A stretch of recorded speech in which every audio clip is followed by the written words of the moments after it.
بسم اللہ الرحمن الرحیم۔ السلام علیکم ورحمۃ اللہ وبرکاتہ۔ حضرت ابن عباس رضی اللہ تعالیٰ عنہ کہتے ہیں کہ حضور نبی کریم صلی اللہ علیہ وسلم اس دنیا میں تشریف لائے تو آپ کی انول نال کٹی ہوئی تھی۔ انول نال کو بچے کے پیدا ہونے کے بعد دائیا کاٹتی ہے۔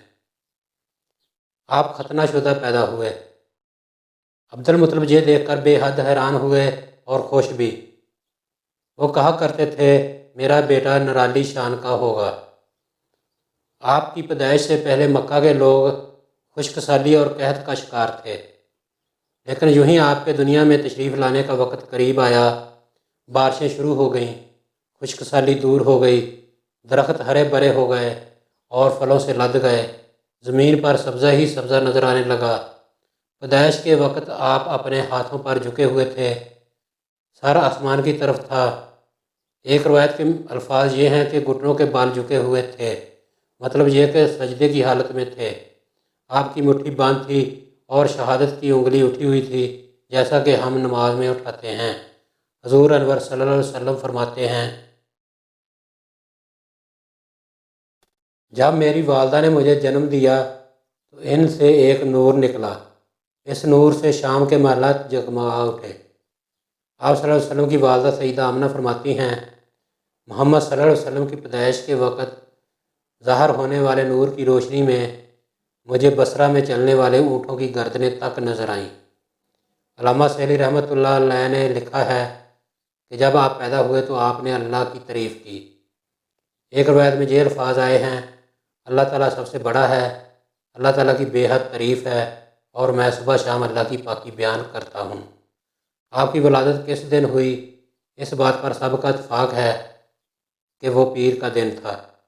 آپ صبح فجر طلوع ہونے کے وقت دنیا میں تشریف لائے۔ تاریخ پیدائش کے سلسلے میں بہت سے قول ہیں۔ ایک روایت کے مطابق 12 ربیع الاول کو پیدا ہوئے، ایک روایت 8 ربیع الاول کی ہے، ایک روایت 2 ربیع الاول کو پیدا ہوئے۔ اس سلسلے میں اور بھی بہت سی روایات ہیں۔ زیادہ تر مورخین کا خیال ہے کہ آپ 8 ربیع الاول کو پیدا ہوئے۔ تقویم کے طریقہ سے حساب سے جب تاریخ نکالی گئی تو 9 ربیع الاول نکلی۔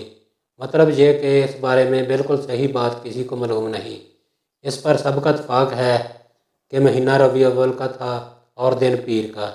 یہ بھی کہا جاتا ہے کہ آپ کو پیر کے دن ہی نبوت ملی، پیر کے روز ہی آپ نے مدینہ منورہ کی طرف ہجرت فرمائی اور پیر کے روز ہی آپ کی وفات ہوئی۔ آپ عام الفیل میں پیدا ہوئے، یعنی ہاتھیوں والے سال میں۔ اس سال کو ہاتھیوں والا سال اس لیے کہا جاتا ہے کہ ابراہ نے ہاتھیوں کے ساتھ مکہ مکرمہ پر چڑھائی کی تھی۔ آپ کی پیدائش اس واقعہ کے کچھ ہی دن بعد ہوئی تھی۔ واقعہ کچھ اس طرح ہے کہ ابراہ یمن کا عیسائی حاکم تھا۔ حج کے دنوں میں اس نے دیکھا کہ لوگ بیت اللہ کا حج کرنے جاتے ہیں۔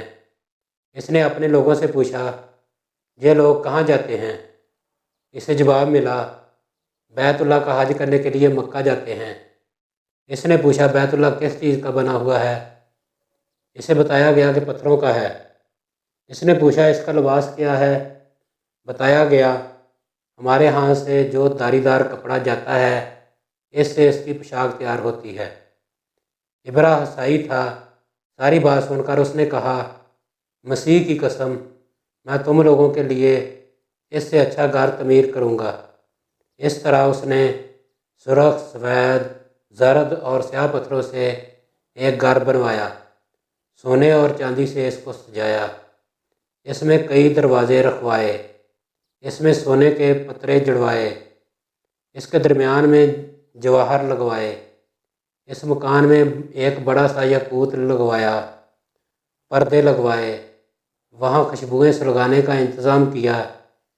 اس کی دیواروں پر اس قدر مشک ملا جاتا تھا کہ وہ سیاہ رنگ کی ہو گئیں، یہاں تک کہ جواہر بھی نظر نہیں آتے تھے۔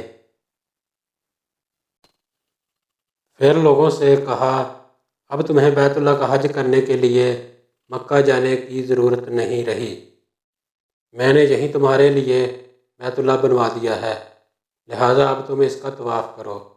اس طرح کچھ قبائل کئی سال تک اس کا حج کرتے رہے، اس میں اعتکاف کرتے رہے، حج والے مناسک بھی یہیں ادا کرتے رہے۔ عرب کے ایک شخص نفیل کشمی سے یہ بات برداشت نہ ہو سکی۔ وہ اس مصنوعی خانہ کعبہ کے خلاف دل ہی دل میں کڑتا رہا۔ آخر اس نے دل میں ٹھان لی کہ وہ ابرا کی اس عمارت کو گندہ کر کے چھوڑے گا۔ پھر ایک رات اس نے چوری چھپے بہت سی گندگی اس میں ڈال دی۔ ابرا کو معلوم ہوا تو سخت غضبناک ہوا، کہنے لگا، یہ کارروائی کسی عرب نے اپنے کعبہ کے لیے کی ہے، میں اسے ڈھا دوں گا، اس کا ایک ایک پتھر توڑ دوں گا۔ اس نے شام و حبشہ کو یہ تفصیلات لکھ دیں۔ اس سے درخواست کی کہ وہ اپنا ہاتھی بھیج دے۔ اس ہاتھی کا نام محمود تھا۔ یہ اس قدر بڑا تھا کہ اتنا بڑا ہاتھی روئے زمین پر دیکھنے میں نہیں آیا تھا۔ جب ہاتھی اس کے پاس پہنچ گیا تو وہ اپنی فوج لے کر نکلا اور مکہ کا رخ کیا۔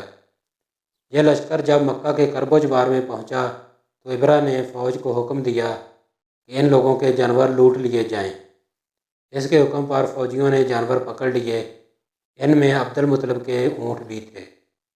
نفیل بھی اس لشکر میں ابرا کے ساتھ موجود تھا اور یہ عبد المطلب کا دوست تھا۔ عبد المطلب اس سے ملے، اونٹوں کے سلسلے میں بات کی۔ نفیل نے ابرا سے کہا، قریش کا سردار عبد المطلب ملنا چاہتا ہے۔ یہ شخص تمام عرب کا سردار ہے، شرف اور بزرگی اسے حاصل ہے، لوگوں میں اس کا بہت بڑا اثر ہے، لوگوں کو اچھے اچھے گھوڑے دیتا ہے، انہیں عطیات دیتا ہے، کھانا کھلاتا ہے۔ یہ گویا عبد المطلب کا تعارف تھا۔ ابرا نے انہیں ملاقات کے لیے بلا لیا۔ ابرا نے ان سے پوچھا، بتائیے آپ کیا چاہتے ہیں؟ انہوں نے جواب دیا، میں چاہتا ہوں میرے اونٹ مجھے واپس مل جائیں۔ ان کی بات سن کر ابرا بہت حیران ہوا۔ اس نے کہا، مجھے تو بتایا گیا تھا کہ آپ عرب کے سردار ہیں، بہت عزت اور بزرگی کے مالک ہیں، لیکن لگتا ہے مجھ سے غلط بیانی کی گئی ہے، کیونکہ میرا خیال تھا آپ مجھ سے بیت اللہ کے بارے میں بات کریں گے، جس کو میں گرانے آیا ہوں اور جس کے ساتھ آپ سب کی عزت وابستہ ہے، لیکن آپ نے تو سرے سے اس کی بات ہی نہیں کی اور اپنے اونٹوں کا رونا لے کر بیٹھ گئے۔ یہ کیا بات ہوئی؟ اس کی بات سن کر عبد المطلب بولے، آپ میرے اونٹ مجھے واپس دے دیں، بیت اللہ کے ساتھ جو چاہیں کریں، اس لیے کہ اس گھر کا ایک پروردگار ہے، وہ خود ہی اس کی حفاظت کرے گا، مجھے اس کے لیے فکر مند ہونے کی ضرورت نہیں۔ ان کی بات سن کر ابرا نے حکم دیا، ان کے اونٹ واپس دے دیے جائیں۔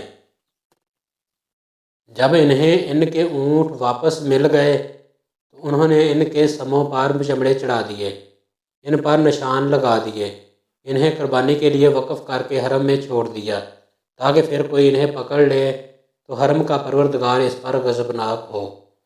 پھر عبد المطلب ہرا پہاڑ پر چڑھ گئے۔ ان کے ساتھ ان کے کچھ دوست تھے۔ انہوں نے اللہ سے درخواست کی، اے اللہ، انسان اپنے سامان کی حفاظت کرتا ہے، تو اپنے سامان کی حفاظت کر۔ ادھر سے ابرا اپنا لشکر لے کر آگے بڑھا۔ وہ خود ہاتھی پر سوار لشکر کے درمیان موجود تھا۔ ایسے میں اس کے ہاتھی نے آگے بڑھنے سے انکار کر دیا، وہ زمین پر بیٹھ گیا۔ ہاتھی بانوں نے اسے اٹھانے کی کوشش کی لیکن وہ نہ اٹھا۔ انہوں نے اس کے سر پر ضربیں لگائیں، کانٹے چبھوئے، مگر وہ کھڑا نہ ہوا۔ کچھ سوچ کر انہوں نے اس کا رخ یمن کی طرف کیا تو وہ فوراً اس طرف چلنے لگا۔ اس کا رخ پھر مکہ کی طرف کیا گیا تو پھر رک گیا۔ ہاتھی بانوں نے یہ تجربہ بار بار کیا۔ آخر ابرا نے حکم دیا، ہاتھی کو شراب پلائی جائے تاکہ نشے میں اسے کچھ ہوش نہ رہے اور ہم اسے مکہ کی طرف آگے بڑھا سکیں۔ چنانچہ اسے شراب پلائی گئی لیکن اس پر اس کا بھی اثر نہ ہوا۔ اگر یہ ویڈیو پسند آئی ہے تو چینل کو سبسکرائب کریں، کمنٹ اور لائک کریں تاکہ مزید ایسی ویڈیو آپ تک پہنچ سکیں۔ شکریہ، اللہ حافظ۔